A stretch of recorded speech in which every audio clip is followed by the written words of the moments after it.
Et oui, Supremacy 14, l'un des jeux les plus joués, je pense, sur Google. Parce qu'en soi, techniquement, faut pas de logiciel. Faut juste avoir Google, Mozilla Firefox, Microsoft Edge. Mais encore, je suis pas sûr que Microsoft Edge prenne en compte ce truc. Bref.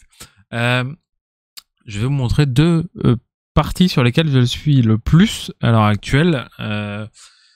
Il y en a une, bon celle-là c'est 35 jours que je suis dessus. Alors je suis pas arrivé je pense au 35e jour, bref, on s'en fout. Donc là je suis au niveau des États-Unis. Les deux maps sont les mêmes. Les deux sont des États-Unis, enfin des Amériques brisées, sans vitesse, donc en version normale. Pour ceux qui connaissent, il y a plus de 40 joueurs potentiels sur la map, et au fur et à mesure du temps, forcément les joueurs se réduisent, un peu comme Squid Game, on va pas se mentir. Sauf que nous, on n'est pas morts. Bref.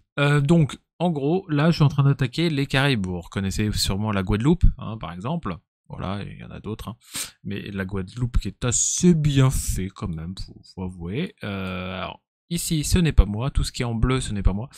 Code couleur pour ceux qui ne connaissent pas. Rouge, tu es en guerre contre.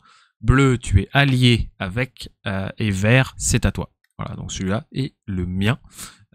Tout simplement quand là c'est à un camarade.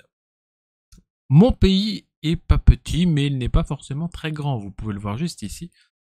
J'ai 78 provinces à l'heure actuelle et le plus grand en a 154 et mon allié en a 53.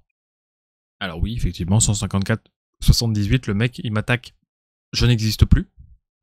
Mais bon je vais essayer de le garder un petit peu en bon terme pour espérer ne pas trop mourir. Et en gros, quand on recule, cela donne ça. Voilà. Donc le vert, tout pays vert est à moi. Le bleu, c'est à mon allié. Alors le bleu éclairé, vous voyez, qui est blanc un peu. Pas ce bleu-là. Ça, c'est des IA qui m'ont donné leur droit de passage quand ils étaient encore des IA. Oui, parce que les IA peuvent vous donner des droits de passage. Voilà. Faut à savoir pour les gens. En sachant que moi, ben, je suis trop loin. Et généralement, les IA qui vous donnent des droits de passage, c'est très ironique, c'est toujours très loin de votre pays. J'ai jamais trop compris pourquoi. Ça arrive que ça soit à côté, mais c'est très rare. Et donc voilà, moi à l'heure actuelle, il ressemble un peu à rien, mon pays, vous voyez, il ressemble à ça. Voilà. Et le plus gros, il est là. Vous voyez, bah, de toute façon, vu comment c'est écrit en gros, hein, on risque pas de le louper, lui. Je l'ai aidé pour attaquer les pays qui étaient ici. Vous voyez, il en reste ici. Donc j'espère me le garder en ami. Je me dis qu'il y a d'autres pays à attaquer par là avant qu'il vienne me voir. Le problème, c'est que moi, je vais être vite bloqué vu qu'il y a mon allié qui est là. Mais en gros, ça donne ça. Et alors, j'ai pas une armée ultra puissante. Vous voyez, je suis en train d'attaquer ici aussi. J'ai pas une armée ultra puissante. Et le problème, c'est qu'en fait, avec certaines forteresses, on ne voit pas les unités qu'il y a dedans. Vous voyez, quand il n'y a pas de forteresse, on voit. Quand il y a des forteresses niveau 1, on voit. Alors celle-là, c'est une forteresse niveau 3, mais sauf qu'en fait, on voit l'unité car j'ai attaqué déjà dans un premier temps. Donc c'est pour ça qu'on connaît les unités. De base, c'est avec un point d'interrogation. Et sinon, bah, c'est des points d'interrogation, vous savez pas ce que c'est. Et vous voyez que moi, je mets des héros Enfin, je mets beaucoup de héros, vous pouvez en mettre jusqu'à 5 maximum. Sauf qu'en fait, bah, clairement, si vous en mettez pas, vous sentez quand même la différence, faut être honnête. Et vous pouvez pas mettre 2 héros par unité, ce qui est un peu logique, j'ai envie de te dire. Et là, ils prennent en compte l'unité la plus puissante. Donc là, c'est mes 4 artilleries, forcément, sinon ça serait mon char. Là, bah, j'ai qu'un char, donc c'est un char. Et de toute façon, lui, c'est un char aussi. Ouais, c'est ça. Donc en fait, techniquement, j'ai 2 chars. C'est pour ça qu'ils mettent en compte les chars. Je me demande même s'il est pas dans World of Tanks, ce char-là. Ça fait longtemps que j'ai pas joué, j'avoue. Hop. Donc ça, c'est le premier pays, Mississippi, où ma frontière, enfin ma capitale était là. Et je l'ai bougé, parce que même si ça me reste mon allié, il faut toujours se méfier. Alors lui, il avait une capitale au centre, il l'a mise là.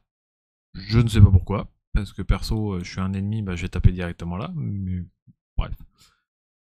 Cela ne nous regarde pas, comme dirait un certain joueur. Alors, lui, il bouge sans... Non, il bouge plus. Lui, il est mort. Ouais, c'est un IA. Voilà, donc ça c'est pour le premier pays. Le second pays est une autre partie qui est celle-ci. Alors celle-ci, c'est là qu'on va se marrer. Parce que là, vous voyez qu'une petite partie de mon pays, que ça c'est la map vraiment où j'ai le plus poncé, hein. De toute façon vous voyez avec les ressources que j'ai au-dessus, qui sont tout simplement, si on fait ça, voilà, j'ai 163 provinces, le meilleur en a 171, donc vous voyez, et par contre le troisième en a 57, donc vous voyez la taille. Je vais vous montrer dans quelques instants. Déjà, quand vous voyez qu'il y a autant d'unités dans une troupe, c'est qu'il y a un problème. D'ailleurs, il faut que j'enlève les ballons d'observation parce que ça me ralentit. Et c'est pas une vanne, hein. Vraiment, c'est vraiment pas une vanne, donc il faut que je les enlève. Là, vous voyez qu'il n'y a qu'un char avec 107 unités. Et des bombardiers, mais j'ai pas d'aéroport dans un premier temps, donc forcément c'est compliqué. Et donc c'est pour ça que ça n'avance pas forcément aussi vite. Alors lui, il s'est enfin réveillé. Pendant un moment, bah, en fait, je le voyais clairement pas. Il joue un peu, puis après il repart. Puis il joue un peu, puis après il repart. Et après, il s'étonne que ça avance pas. Mais en même temps, voilà. Et en fait, tout simplement, je vais reculer. Vous allez voir la taille du truc. Voilà. On va essayer d'enlever les unités. Attendez. Voilà. Plus simple. Voilà ce que ça donne. Comparé à l'autre, hein, où je suis ici à peu près, et je remonte par là. Voilà. Vous voyez la taille du truc. J'en ai 160. Donc j'ai l'armée qui va avec, hein, vous savez bien, même si mon copain a pas mal de provinces aussi. C'est là qu'on a voulu attaquer la Géorgie parce que on sentait qu'il allait nous mettre nous la mettre à l'envers. Et en fait, vu qu'on a beaucoup d'unités qui sont par là pour contrer ces deux-là, et ben en fait, on s'est retrouvé avec ça. C'est assez ironique quand on y pense. Alors l'Alaska a rage quit il y a pas longtemps parce que c'est voilà. On avait attaqué son copain qui était ici et il nous a attaqué un peu, il a perdu toutes ses unités et bah, bizarrement on n'en entend plus parler. Voilà.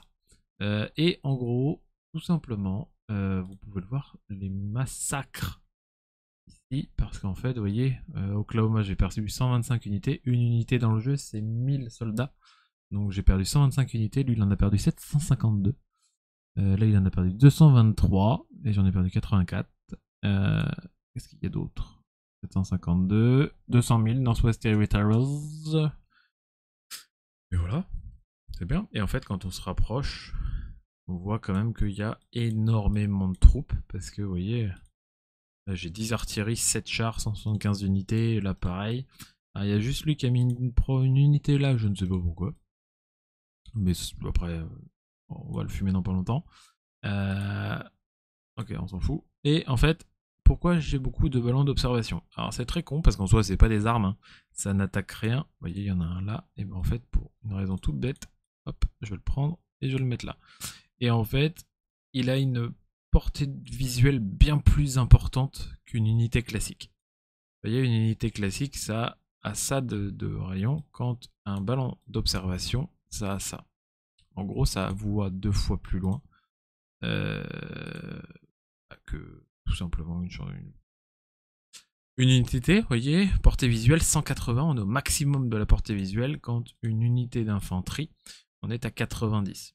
Et je crois que le plus rapprochant, c'est lui. Je crois que c'est le canon sur rail, non 90. C'est juste la portée d'attaque qui est puissante. Mais la vue n'est pas forcément bonne. C'est pour ça qu'en fait j'ai un peu des ballons d'observation partout, parce que c'est un peu comme des tours de guet à l'époque au Moyen-Âge. Ça me spawn un peu les ennemis qui essayent de m'attaquer. Alors lui, je l'ai vu arriver. D'où mon unité qui passe, enfin qui avance. Alors, dans une unité aussi grande, ça ne sert à rien. Enfin, dans une partie aussi grande, ça ne sert à rien. Dans les parties où vous commencez, ça sert à quelque chose. Parce que ça coûte vraiment pas cher et en plus, c'est vachement bien. Donc voilà. Donc, et ben après vous avoir montré tout ça, je vous dis à très bientôt les amis. Et sur ce, portez-vous bien. Ciao.